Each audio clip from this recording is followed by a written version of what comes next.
Hey, it's Jared from Strong Roots Farm. Today I wanted to go over our new loading chute, show this, everything that I did, kind of get some opinions on it. And we're gonna start here in this feed pad area. So these are 10 cows, 12 cows here that are leaving tomorrow. So we've got a gravel feedlot. I don't tend to do a lot of feedlot feeding, but this is a nice little area where I can pin up what I need. And it leads right into this new loading chute. So we come from the heavy feedlot through a gate here. All the gates have auto latches like you see here on this gate. And then there's also this gate that enters this paddock behind me that comes into this alleyway here. So my alleyway it starts at 16 feet wide and then it goes down to 12 feet all the way down through, which you'll see here as we go out in the corner. So I can either come from the paddock pasture in, or I can come from this feedlot. So as we turn that corner here, we've got a 12-foot wide alley with 4 separating gates. All of them have auto latches. We can swing them and they'll click shut.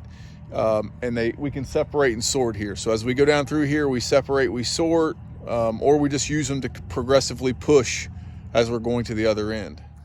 This alley that we're in is just over 100 foot long. Comes to this last gate here at the end. When the cows come through, they come to this half moon circle, which is kind of my sweep gate that I put in. So I had some thoughts, and I read a lot of Temple Grandin stuff and read books and about this sweep. And so when you see pre-made sweeps, they're all solid. The cows can't see through them. And I put this up with just the wire first. My intention was to put metal on top of it. And I noticed as I ran calves through the first time, the calves ran down to this end pretty quickly because they could see through. They thought this is where they were going to get out. And I've noticed that if this was a solid wall, they may have turned back in that alley and gave me back pressure about halfway down. But instead, they get all the way down here before they decide that they're stuck. And so I think this is a better system.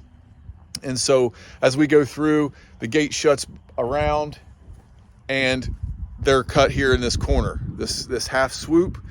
And what we end up with is a corral gate here that leads out to our second pad that with my new lean-to, the automatic water. So if I'm bringing them from one pasture to another, I tend to come down this alley just to get them used to coming through.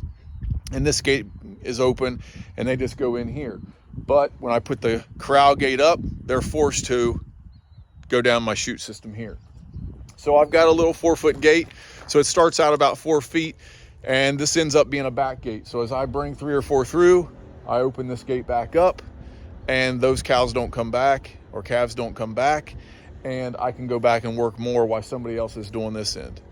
So we'll walk through here. As we come through the chute system, my first point of contention here or choice is I can have them go left and go towards the rest of the aisle, or I can have them go straight into my barn here. I've got this set up to load those 10 cows for tomorrow, but I have worked cows through this chute already once. And so when this gate is open or shut, either way you want to look at it, I guess, making them go straight to the barn, I have these quick catches, these backstops. So the cow can push on this, go through pretty easily, and then it locks back. And that kind of keeps one there. And I can use the door as a locking gate, and so they kind of stay calm in there. There is a gate on the other side of that door, and I'll take you in the barn and show you that that it locks back so that the calves can't come back out of the barn once they're in. But this is a good spot. You'll notice it's metal everywhere. They can't see through anything except right here. We wanted to have a spot that if somebody was out here working on the opposite side of this fence, that they could reach through and touch, or maybe prod them a little bit with a stick if we needed them to go in. And I haven't decided yet if I'm going to put a scale system outside here or on my chute, and I'm leaning towards the chute, but that's where we're at now. So they'll go into the barn, but let's continue to walk through the chute as if we got the gate to the right, and so the calves go to the left, which is what I'm going to do tomorrow with these cows as I load them. So they come around, they can see around the curve. That was a 12-foot curve. Temple Grandin says 12 to 30 foot radius, and so that was the shortest radius that we have. We have another back gate here. We'll just continue to walk through, and we come to our exit gate from our barn. So this is the exit of the barn. I don't have metal on this spot here because I just needed a spot to climb over, and so we've left this open. But when this gate is open or shut, it's to the right. The calves just continue to go straight towards our truck. When this gate swings wide is when I want calves to come out of the barn. So when they're coming out of the barn, this gate is opened up and they come out of the squeeze chute out here. The next gate is my paddock gate again. And so if I'm working calves in a chute, but we're not loading them and we're weighing or whatever we're doing, this will be opened up and calves will go back out into my paddock. They'll feel comfortable there. They'll shoot right out there. I've worked dozens through here already. And when this gate is open and we're working, they have never come back through this gate coming back towards the squeeze chute when it's open. Once they get released and are gone, they stay away from this gate, which has been good.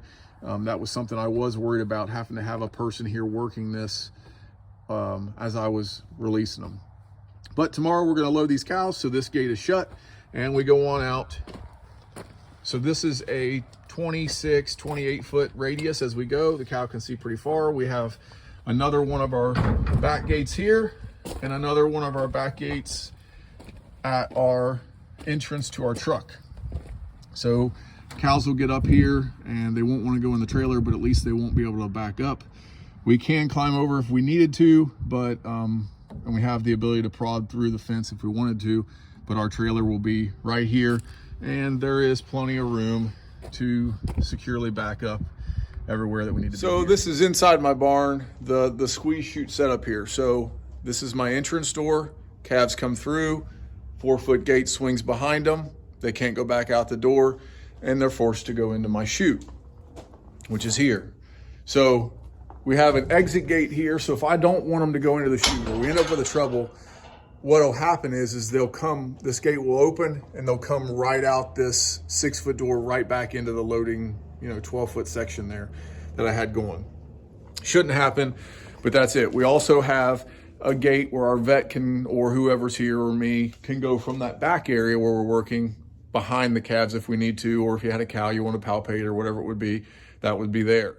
Up on our front end, we can work everything here. We also have a gate to get in here.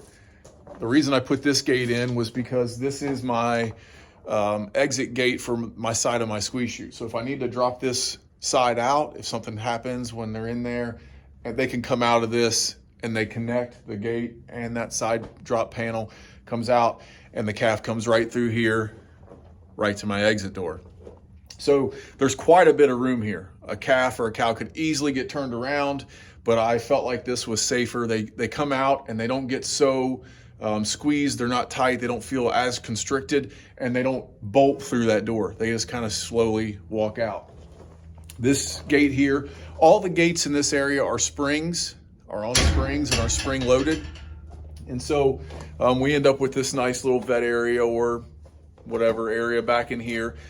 So this is the one thing I don't have complete yet. There is plans for a countertop, some cabinets for whatever storage I need, and a sink. So I'll have water back here, wash my hands, have a countertop to do whatever I got to do. We did some ear tagging this week and we have buckets right now as our table. So that'll all get fixed. But I've got electric above. I've got lots of lights in here. Calves had no problem coming in, and I've got outlets everywhere. So if we want to trim or if we want to, use some kind of tool, we've got power everywhere we need it in here as they go. So it worked fairly well. Not a big problem we had this week. Just training the helpers. So it can be a one-man job, but it's definitely easier when you have two. Somebody working the chute, somebody working the calves or cows. And so that's what we did, and that worked very well. First time my wife and Caleb, the guy who helps us here, had ever been around anything like this. And it, they did what I told them and it worked. So everything works well, chute works well, everything's inside out of the rain. So we're pretty happy with the system we got here. Appreciate you guys watching. Out here at our new barn, we got some new wood chips delivered today, obviously, with a pile there. And one of the biggest game changers with this barn, different from some of the other things that I've done in the past, is this new hay chute. Putting in hay without having to go in with the cows has been a game changer. It's so quick, it's easy. There's concrete all around it. We got deep bedding, and so that's been a big helpful tip for us here, and a big helpful tool that we use a lot. It's right next to our loading chute. This feed pad is really nice, and it's not really manured up. They're not standing in any manure. We really don't even need much more bedding in our barn because they can go out to the pasture a little bit, graze during the day, come back, and they're not going very far, a couple 100 feet at the most. But this is our chute.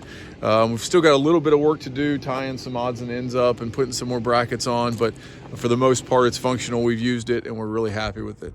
Thanks for watching.